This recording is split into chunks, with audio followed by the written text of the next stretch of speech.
Here we are, Ice Age 3. Even though it's a third movie, we never treat it as a treacle or something that's, oh, we've done two before. No, we always treat it as a brand new experience. It needs to feel like it belongs with the other two movies, but it has to go to a new place. They're dealing with all these new kinds of species, and there's some dinosaurs in this one, for crying out loud.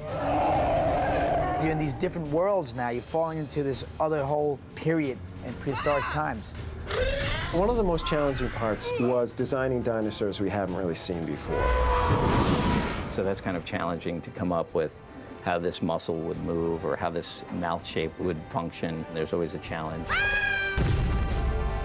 When they do the Ice Age animation, it's awesome technology.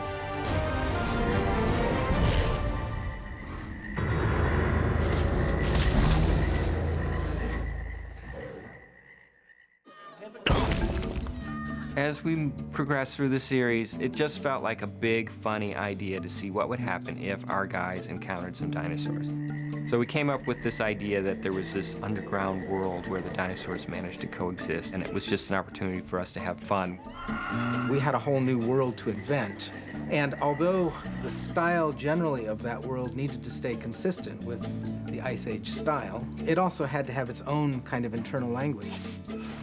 There's a different environment, you know, it's no longer, you know, ice, glaciers, and rock. We had to explore what people interpreted vegetation to look like in Jurassic times, and then we would have to do sort of an Ice Age spin on top of that. The trouble with setting a movie in a huge cave underground is where's all the light coming from? But I think the design guys came up with a really cool concept, which is the layer of the ice above this world kind of acts like a ceiling of light. The world, rather than being foreboding or dark or cold, actually ends up being very welcoming and kind of grand in the lighting. They managed to come up with a whole new world and a whole new place to take it. They got some big, huge dinosaurs and things falling apart and falling around, and it's fun. It's a lot of fun.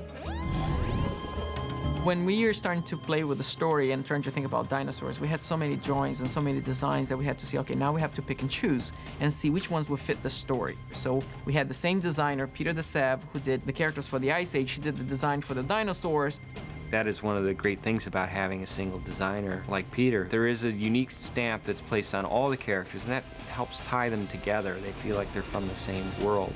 As the character designer, I am given a basic description of who it is that will be in the film, who the characters are. At that point, nobody knows what they look like yet, and it's my job to make suggestions. Peter is incredibly versatile, and every drawing he makes is comedic. And every character he draws, you get a very strong attitude. I knew pretty early on that the trick was going to be reinventing them for our world and designing them in both a frightening and appealing way that would let the audience accept that they're part of the Ice Age world. I think he struck a really nice balance of making them look like real dinosaurs, something we recognize, but gave them enough character that they could perform. Oh. They'll draw it after you record it, and then you'll see it in its rough drawings, you know, but then you see the finished product with the detail. It's kind of mind-blowing to see it, you know? One of the most challenging characters was Mama T-Rex, because they've been done so many times in so many different films. So coming up with a new version of that kind of dinosaur was a challenge, but I think we got something really, really nice out of her. We wanted to be that signature dinosaur, but we wanted to be the Ice Age T-Rex. So we make a dinosaur with an edge, but also with a heart, because she's a mom. It was amazing, man. I loved it. T-Rex is coming at you and being chased at, claws, giant teeth. One of the biggest challenges was in the face, to get that sort of T-Rex grimace to work. We went through many passes on that to get that to be exactly what Carlos wanted and the character designer.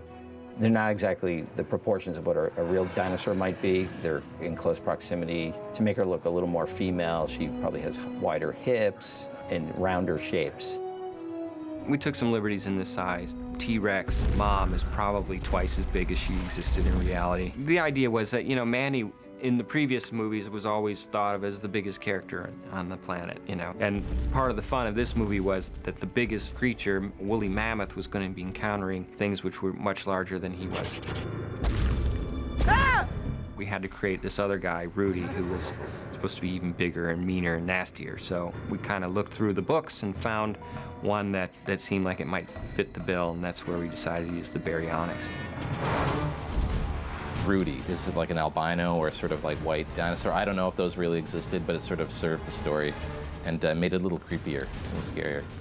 This was the one character that I knew was a very extreme character, and unlike Mama, there wasn't going to be a softer side.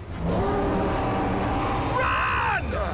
He's just mean and evil, and while drawing him, I thought, this is the one character in the film that doesn't even have a soul. What makes him different from T-Rex Mom, and to make him more crocodilian, you'll see his teeth are connected to his actual jaw, whereas on T-Rex Mom, she has more lips to show more expression, make it something the audience can attach with. Scale-wise, they're off a little bit, but for our purpose of our movie, he's bigger than she is. A little creative liberty there. One of the most unique and unusual dinosaurs we have in this movie is called the guanlong. They've got this nasty spike, and they've got quills coming out of the back of their neck, and they've got this great iridescent pinstriping on their back. I think they're pretty unique looking. They're actually very frightening to look at. And, you know, we're still making a kids movie, so we can't scare, you know, 6-year-olds to death.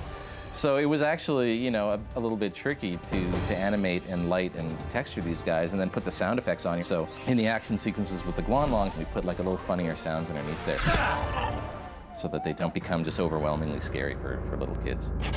Hey, where you going? This is how you resolve conflict? No wonder you're single. We'd made the conscious decision not to have the dinosaur speak a language. Oh, come now. Am I talking to myself? It just allowed us to have, I think, more fun with the communication or lack of communication between the characters. I don't call that communication. See? That's your answer to everything. And one thing, you know, might not be obvious to everybody is that Carlos Saldana, the director of the movie, voiced the Dino Babies. Not all the time. I mean, some of those things are sort of more animalistic sounds, but there's a little bit of a voice in there that's Carlos. The biggest difference people will feel in Ice Age 3 is scope. This movie is it's huge. Well, the dinosaurs are way above anything we've done before. They just develop into these amazing animated sequences. And it's kind of fun because it takes the animated experience to a whole nother level. They'll never survive. These films are a giant collaboration. I think the best animation direction comes from people that understand that everyone around them is there because they're talented. And we have this passion for it that I think it just really comes through on the screen. And we take it full force and we try to just really embrace it and make the best we can make.